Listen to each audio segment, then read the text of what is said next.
आप देख रहे हैं BA न्यूज, खबर हमारी फैसला आपका। इस वक्त की बड़ी खबर। बरेली एक दिवसीय दौरे पर आज केंद्रीय मंत्री अनुप्रिया पटेल बरेली पहुंची।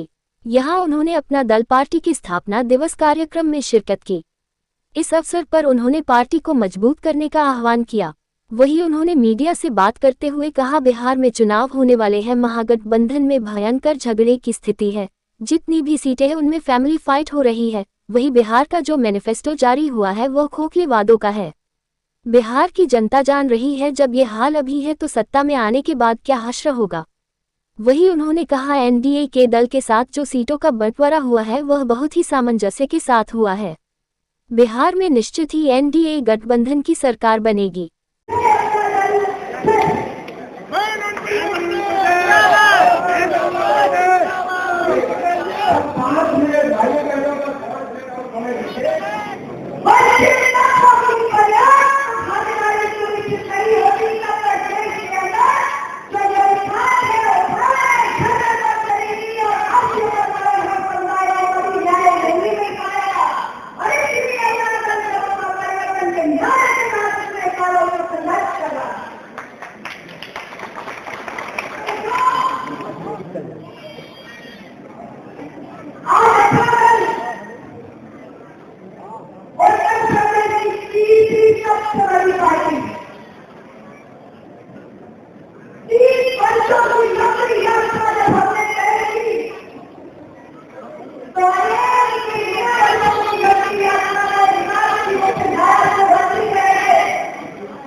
अपनी वाड़ी के प्रयास करती हूँ। जय जय भारत, जय उत्साहवर्धन करें एक बार जोर तालियों से।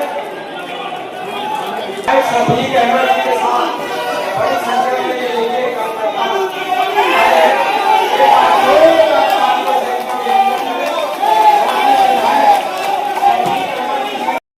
हम धीरे धीरे पूरब से पश्चिम की ओर बढ़ रहे थे।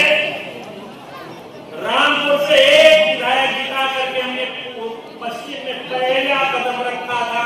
ये वही अपना दल है, ये अपना दल पश्चिम में भी झंडा गाड़ दिया है। डॉक्टर सोनेलाल पटेल कार्यक्रम स्थल पर सबसे पहले मैं सभी कार्यकर्ताओं का स्वागत करता हूँ, अभिनंदन करता हूँ, धन्यवाद देता हूँ। आप सब साथियों के लिए जिन्होंने इस कार्यक्रम को सफल बनाने के लिए बहुत परिश्रम किया। जिला बरेली के साथ साथ जो आसपास के हमारे जिलों के कार्यकर्ताओं का भी मैं संगठन के हर एक वरिष्ठ कार्यकर्ता को हृदय से ढेर सारी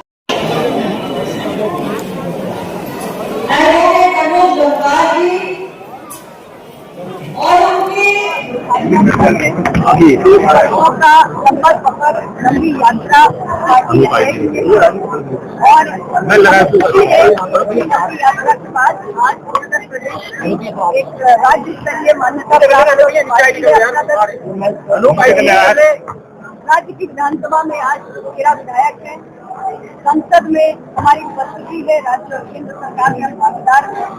और स्थापना दिवस के अवसर पर पार्टी के सभी कार्यकर्ताओं को और पार्टी के सभी समर्थकों को ढेर सारी शुभकामनाएं देती हूँ। और आने वाले चुनाव के लिए आज से तैयारियों का आह्वान भी है। आने वाले हर चुनाव में इस प्रकार पार्टी के चुने हुए जनप्रतिनिधियों की संख्या बढ़े, पार्टी और मजबूत हो, इसी के लिए हम सब महागठबंधन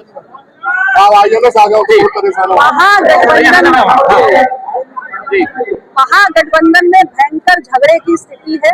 आपने देख लिया कि कितनी सीटें हैं जिस पर फ्रेंडली फाइट हो रही है। आपने देख लिया किस तरीके से आम जनता से खोखले वादे किए जा रहे हैं।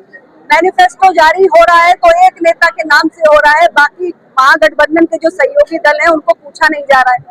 अब बिहार की जनता देख रही है कि जब चुनाव के दौरान ये स्थिति है, चुनाव के दौरान इतनी सिरकुटबल है, तो अगर ये चुनाव के बाद कितना भयानक दृश्य होगा इसकी कल्पना हमारे बिहार की जनता कर रही है। तो इसलिए मैं इतना ही कहना चाहती हूँ कि हमारे एनडीए के दल बहुत ही सामंजस्य के साथ सीटों का बंटवारा हुआ, कहीं कोई फ्रेंडली फाइट नहीं है। घोषणा पत्र में जो वादे किए गए वो बिहार के विकास की एक स्पष्ट रूपरेखा बिहार की जनता के समक्ष रख रहे हैं और इसलिए पूरे भरोसे और विश्वास के साथ मैं कहना चाहूंगी कि आने वाले 14 नवंबर को जब इलेक्शन कमीशन रिजल्ट्स अनाउंस करेगा तो एनडीए दमदारी से फिर से एनडीए के माथे पर बिहार की जनता विजय तिलक लगाने का काम करेगी। बिहार में जिस तरह से लागू हो गया, बिहार में जिस वादे किए जा रहे हैं, मैनिफेस्टो जारी हो रहा है तो एक नेता के नाम से हो रहा है, बाकी महागठबंधन के जो सहयोगी दल है उनको पूछा नहीं जा रहा है। अब बिहार की जनता देख रही है कि जब चुनाव के दौरान ये स्थिति है, चुनाव के दौरान इतनी सिरकुटबल है, तो अगर ये चुनाव के बाद कितना भयानक दृश्य होगा इसकी कल्पना हमारे बिहार की जनता कर रही है। तो इसलिए मैं इतना ही कहना चाहती हूँ कि हमारे एनडीए के दल बहुत ही सामंजस्य के साथ सीटों का बंटवारा हुआ, कहीं कोई फ्रेंडली फाइट नहीं है।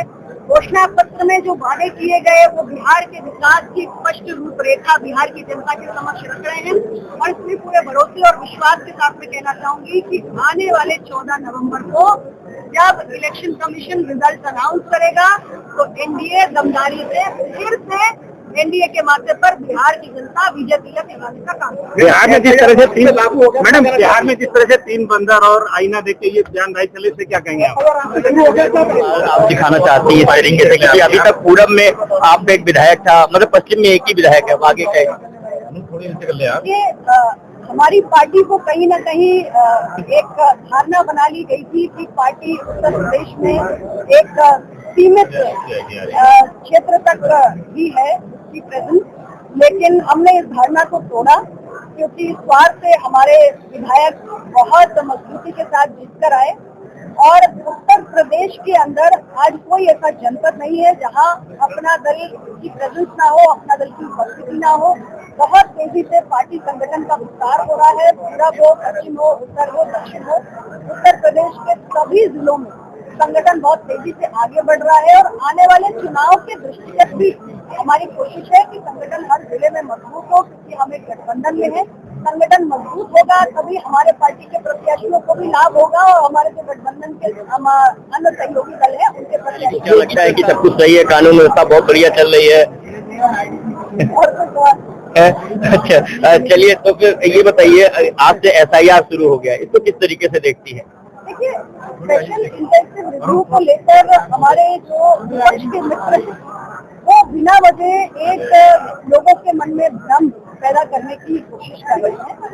एसआईआर एक आवश्यक एक्सरसाइज है, चुनाव आयोग एक संवैधानिक बॉडी है जी, और एसआईआर का जो उद्देश्य है वो महज इतना है कि जो स्टेट वोटर्स उन्हें मतदाता सूची से बाहर करना है।